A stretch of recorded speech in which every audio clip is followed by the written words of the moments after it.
तो हेलो दोस्तों, कैसे हैं आप सब। आज की इस वीडियो में हम बात करेंगे एक ऐसे वायरस के बारे में, एक ऐसे विषाणु के बारे में जिसे हो सकता है कि आप पहले जानते हो, लेकिन आप इस स्वरूप में जानते हो ऐसा मुमकिन नहीं है। क्योंकि आज हम बताने वाले हैं एक ऐसे विषाणु के बारे में जो हमारे लिए काम करता है। क्योंकि अभी तक आप लोगों ने यह सुना होगा कि बैक्टीरिया जो होते हैं, जो जीवाणु होते हैं, कुछ जीवाणु हमारे लिए अच्छा काम करते हैं और कुछ जीवाणु हम लोगों में रोग फैलाते हैं। तो ऐसा कौन सा विषाणु है, क्योंकि विषाणु जो हमारे होते हैं वो मोस्टली हम लोगों को नुकसान पहुंचाते हैं।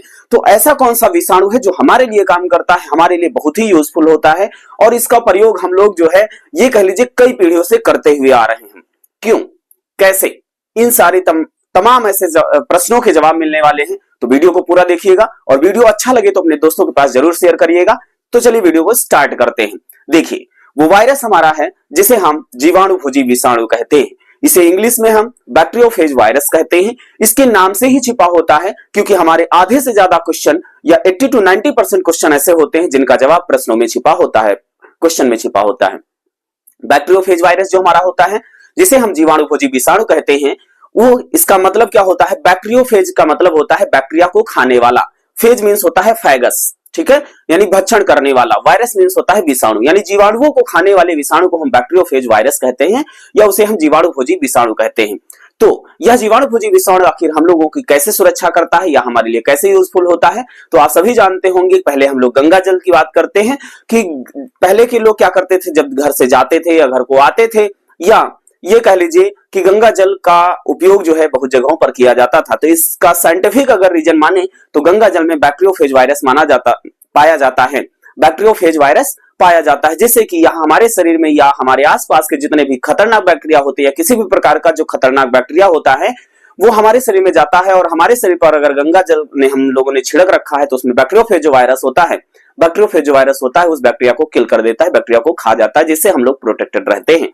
तो इस प्रकार से बैक्टीरियोफेज जो वायरस होता है, बैक्टीरियोफेज वायरस होता है, हमें प्रोटेक्ट करता है।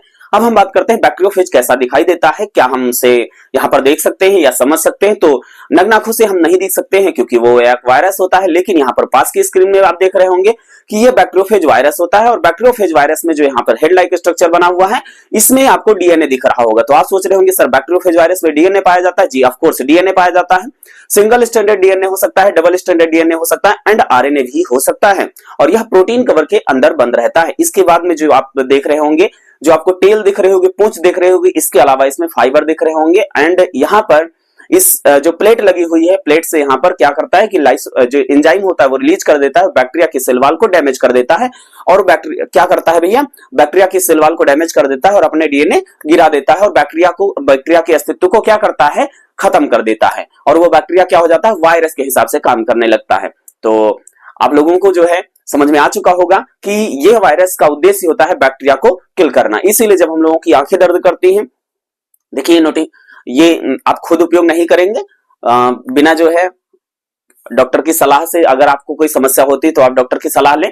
इसका उपयोग जो है, गंगा जल का उपयोग जो है, आप जैसे आंखें दर्द हो, घाव हो या बैक्टीरिया का इन्फेक्शन हो तो वहां पर उपयोग कर सकते हैं, क्योंकि इसमें जीवाणुभोजी विषाणु पाया जाता है। लेकिन बहुत ही केयरफुली तरीके से इसका उपयोग करेंगे। इसके अलावा जैसे बैक्टीरिया जो हमारे बैक्टीरियोफेज जो वायरस होते हैं, बैक्टीरियोफेज जो वायरस होते हैं ये गंगा जल में पाए जाते हैं। इसीलिए गंगा जल कभी बेकार नहीं होता है, क्योंकि उसमें जितने भी बैक्टीरिया आते रहते हैं उनको सब ये इनगल्फ करता रहता है, भक्षण कर जाता है। इसीलिए उसमें कभी वह जल जो होता है दूषित नहीं होता है। तो आप लोग बताइए वीडियो आप लोगों को कैसी लगी, जानकारी आप लोगों को कैसी लगी। वीडियो को पूरा देखने के लिए आप सभी लोगों का धन्यवाद। तो फिर मिलते हैं नई जानकारी के साथ, तब तक के लिए बाय बाय एंड टेक।